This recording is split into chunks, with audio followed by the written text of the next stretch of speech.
Biggie Siki Akono and Sama to just say Black Stars coach Otuado and na it's on Monya who you might answer quine Edim. Me and Tioga Cow Hona. Come Black Stars. Mamen Shasi and Pain Bebrinano. So because there are times you would have to look at the message and not the messenger. Because the third out of attention come messenger and so on. For message in Yashi and also be message in Ankasa Crampo. I'm saying this because Siki Akono as a coach at Juma of Black Stars under his watch. How was the performance of the Black Stars and then the defense? But I not soon see Siki Akono and Black Stars as them. That is one thing we have to know. Kwame Adeba Kwame who are your Black Stars team no say your defense in your problem especially a central defense. Lateral so baby is safe kaka. Baby is safe kaka ni ali do position no. Yes. I am using the word kaka in the sense say. And the modern day football na yebono. You are going to expect to obey your right back sir. Obetimi afa ball no from an only position. No what transition ball no dey akọ animu. No akọ join the attack. Now body results aba. Yeah, football na ye ball ha see no. E to da ya na esesa. That is why I'm using the word kakra. No. It's Ali to say he's a very good right back. Sure. But in football, no matter the kind of quality will be what, and no matter the kind of performance will be put it up. Adia bakwa you rest assured of football when they say. And for only position a player able no, or when the abilities in the inabilities. No matter how good the person is in that position. No matter how good. And say if players will we are so many boba. Open midfielders so many bobo we are say pa. Obi any one more bet me about train where you Tony Cruz in the frame. But Tony Cruz as a player for Real Madrid, I want the inability. The inability in the sense that Obi a watch Tony Cruz be him say he's an expert when he's with the ball. Tony Cruz in Kita Bona, feel the kind of Tony Cruz. Oh yeah. You get me? Sure. So Tony Cruz without the baller. And the inability. There are certain players are without the ball, they still give you something. Ngolo Kante. The ball in Kitano. Obama Bibi or Park and so. Okay. I'll be doing one dance here. But Tony Cruz is an expert. When he's with the ball, pass back up. Na bibi asesa. It's been Madrid supporters be my friend Mami Ye. I'm friends. Mami Ye. On only the end to Ojina the baby Uji born for man no ye.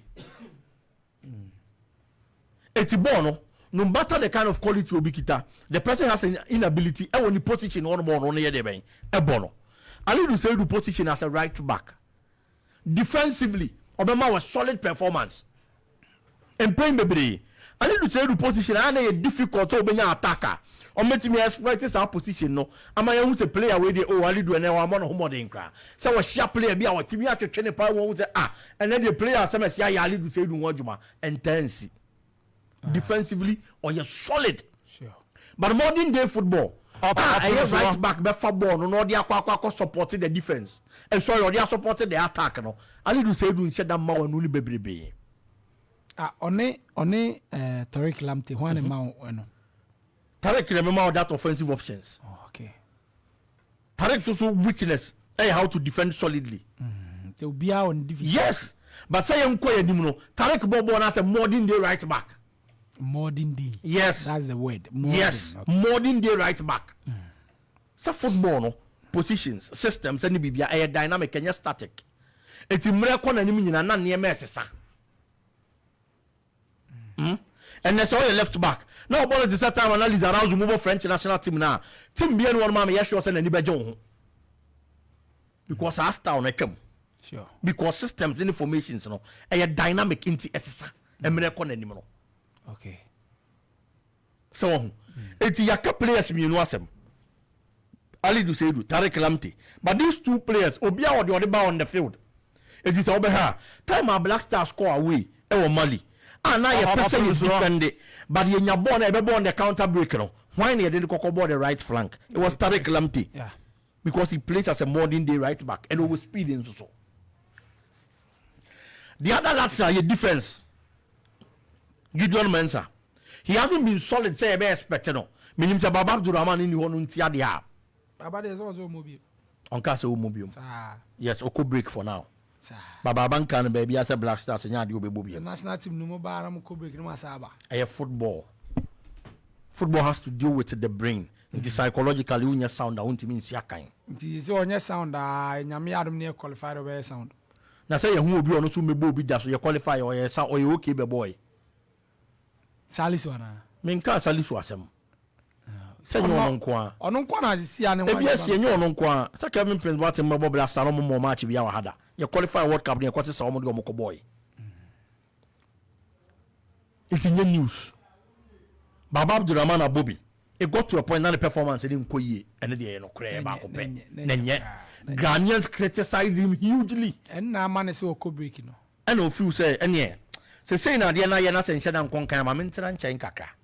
And a big Abanisad, and you're wrong. Abanisadia, they die you Niniano or more. They are strong people. If we are say individual difference. They say the crime who be poor or clear who wouldn't chin up and baby. Konanu ya kudus cry, Kakrabi corner sono. Yeah. Or respond. Yes. But I was like, the day you need Jordan, the beer, they have thick skin. Omonia Dane. She didn't. And now Papa na debi we room. Say Papa na bobo libida. Ghana ne dear. When how our supporters reacted. Say Niaman Kuya. I'm sure so be working on the minds of the man. Especially when the criticism of their youth and then start you. Acha. It's your chance and as a papa will be based on only experience. And it's what be Diana Manimu. Now the man had that kind of mentality and then tough skin to be able to play for Ghana. And as some others here, Chika Cry and want to stand in Yemen Free Camp 2008. Yes, the president then had to intervene.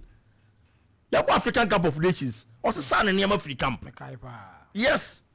This is Ghanaians and this is Black Stars for you. So, Gideon Mensah performance has been that performance on my grade A performance throughout. On my grade A and I, China who can see an D and I been poor ye. And then I make us a minimum Baba Abdurrahman in New Huntra. I'm using that word because there are certain players that will be in the show future of that kind of competition. I am not relaxing. Opemsuo. It's your two laterals in a problem. It is part of the defense. If it's CK corner, 7 or so. Your two central defenders. I know your boy be you, Mujiku, and the Salisu. Obi to be convinced that these two players are bad. Salisu should have been a lot of times. When you criticism, maybe yes, I am correct. Over to me, criticizing it over to mobile here. Ghana and Central Africa. But me, ball and me mashe. And then Salisu is not a bad central defender. Jiku is not a bad central defender. Salisu, one thing I met who one say, who's or left. See, born a co-writer or struggle. Of course, the two players will be on one. The two players about three back, you know.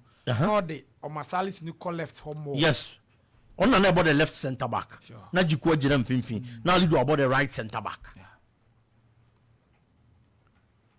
It's those two central defenders. Opemsuo. To be convinced me I'm a hey. Says I'm ranting any me any born about Debbie. Jiku cried the least said about him the better. The most consistent Ghanaian defender for some number of years now. It's a similar CK Kono Kano. There is problem with the Black Stars defense of which we have to work on. It's all the kind of goals I consider against Central African Republic. Any other team. Oh, what doing Kakanim Bokaka and an Kenya Central African Republic.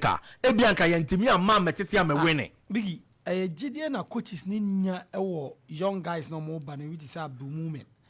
Gideon Munya wo mum. Into more games nana. Because Abdul Mumin and Roy Valcano is the Bia. Yeah. And a Gideon near coaches Ninya was as more young guys in Moana. The Biobo. Because Kwame, Adiaba Kone say. Men ka se yejidie na omunya debi men ka se yejidie na omunya but national team ne bono ade ba ko ame mehu ane se player betimi awo quality bebre obetimi abo on club side bebre but the player bi won pa ebi a crowd never baba sports stadium on the day who bi da ebi a the Kumase sports stadium baba yara that kind of atmosphere supporters be create on a match day Black Stars any abre per results ebi mpo who bi da it's coach ni be decide say yes yes na Ghana Eco World Cup 2006 I am the sense bebresi of football no your president and as who say BSC pen in 2006 Eco World Cup Adu Kwepapu and na wa kano he was playing professional football in Israel Adu Kwepapu say crowd in a good park to Germany no who be da who support Samana Yamashine in Tibon won't be more he had to take Habib Mohammed, a local based player, and about can find us at time, and they save the situation in the Black Stars. Yes, at time, Habib type. I say, if you are Habib, what's the Habib? The time and answer. Said you see any man in buy any account. Aye, and the BB is another time now, last week, and that time then so you, do you see any man to your opportunity the Eka? And that is where I'm laying my emphasis. Come it is someone may make no e dey akwa kuti dey say player no betimi aba Abdul Mumin Modi na can he's a quality center back no doubt Opemsuo but team bia ukom fofora there is something in football we call gradual integration who the player ni wuramu nkaka it's a lot of the players are club tom no menka say national team your club there be but a lot of the players are club side I na your tom no okwa and for only quality okita wo in the first match dey be obo 15 minutes Ewa ni amana bebo 20. Ewa no bebo 45. Na afi wabo 70. Na afi washa ase ebo 90. Nkaka ni adi ni wura team ni na ohu team na wa yeden. Wakwa piem no. Those young guys might have the quality, but they may take it time kaka and say the best after those players. Sure. It's your central defense basically your problem. Looking at the kind of goals that you concede in your matches. Na dia me hu say your problem kese pa na say. It is not as if say your defenders they are that poor, even though they are not too good and not excellent. But omo nya bad sa. Kwame. But problem ba kwa me hu say you need a commander and an organizer your defense nim in the absence of Daniel Amati. Nya botre. You need a commander. Yes. Your defense and an organizer. Now your coaches no munim say Amati a commander. Omunim because you call AFCON they be Amati to bench. Of course. Na born nam ye musa. Me individually. Say you pick players. Near the Omaka Bob Black Stars. O de Amati si ha. Now they need to jiku hu ameyi jiku ejano. Ejamati. Ama ejamati. O de Salisu si ha. Now they need to Amati hu ameyi Salisu ejamati. It is a coach biba. No say Sam na tell me no nyina ya de cha Amati. It onu ni future Sam na tell me no obebo mo a. Kwame. Many coach ne be ya adwene. But baby a many coach ne nya adwene ne say enye de Viviana individual quality ne brilliance to be working. There were certain positions I had the cohesion, cooperation, and understanding any of the boss positions. No central defense, their friend is a 4 and 5. No matter the individual quality you have, someone say Mohwase, now we have that kind of cohesion and cooperation. No woman, Tamua, Kwame, add the table to me about my flourish. 6 and 8, 9 and 10. So positions me and say I'm a boy. Say cohesion, cooperation, and understanding anymore. No matter the individual brilliance or quality, to be more. And only got a problem. Our your center back position. Your center back. Salisu your quality. Yede omo Eco AFCON. Alexander Juku, Salisu, Daniel Amati, Nicolas Opoku. Only defenders, the central defenders are yede omo koe. And the biano ye bojuku ni abo Salisu. Ni eja Amati and Nicolas were bench. Yeah. And he said you say obi oya organizer and I know say team bian so no you might need someone to organize the defense. Say goalkeeper ni nya or see nya player ba coach na field ni so I will be organizing the defense. So I just you game we in Central African Republic boy say join your live on Facebook Opemsuo already on Facebook. We kwanya fast to concede goals no. And I'm defenders ni misa. And na make no. And the ABA coach on only the African Cup of Nations. Coach is on mobile Black Stars. Say game where they now Mati injured. Yam Fred and Ela Mati. But coach on the call African Cup of Nations. Ebi almost the individual quality of Salisu Nijiku. And did an America say, "Oh, you me Lucio." And now the Bakusia now they are Mati to Tony Hua. May you Salisu a Mati. What did you see now they are Mati to Tony Hua? May you a Salisu and your Jamati. But the woman say, "Kwame, Omumienu." Any born all right, but I'm a partnership name fact. Yes, that was why I was talking about certain positions because our position, no, yeah, the partnership question, you understand the other ball. It is only me needs a telepathy no woman temua. There is no way to meet me about manafa. That is your problem back why you feel. But I ask a Black Stars, I just uncle for woman back or a partner mati. Ebi amate, yes, performance in this woman no diano. But Amate always serves as that commander and an organizer in your defense. Amate be jina no ache we fa. Amate be jina ha no ache we jina ha. O kwa Amate be tia so da bi wo kodo do sai wa chibra. Etubo so number 5. And in football, so what ball pen one ready game na hu a. Ye check positions the we no be attack obi a. The number 5 should be a last and a free man.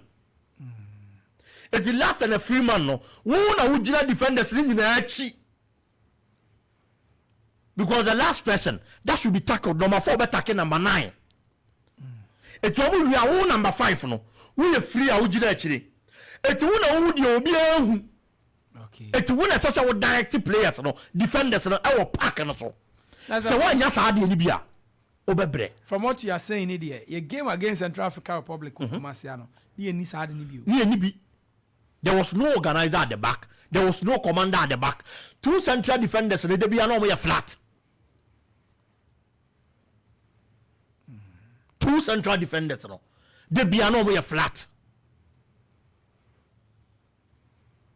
Eti ni sa de ni bi wo akire ho. Eti se wo nya amate a, ni person so obo no organize defense the ball should be the goalkeeper. And no any problem ba kwa mo Lawrence Atizigi ho. He doesn't talk. So we call the days of all Lenuma. Yes. Or tia central defenders no, or tia defender way, or tia way fa, or tia way jina. Because I want to be organizing the defense very well. And maybe we ask you no goalkeeper under pressure beba so. It Atizigi conceded goals to be. It was as a result of poor defense. This player, this goalkeeper, they applied for Pamoni. Richard honestly, or the go post mountains or Tia or Casapa, but they are still mistakes in the doors. Yes. And the idea about Ghana here, pa. Yes, I know. The difference in your problem, that is for a fact. But it is not as if we don't have quality in our defense. Your quality now you can and you're that bad. And you're lucky with a defensive setup, an organizer or a commander. I will be control the defensive backline. No, let me assist players in the year. Say it means that I never boy team no. Into a semina, coach Sika Kono Akano. No correct. The Black Stars coach is to sit down. No more make sure. Some will be an antidote to a yes hardiano. No more to me as hardiana. A better defense and I a solid Kwame. Okay.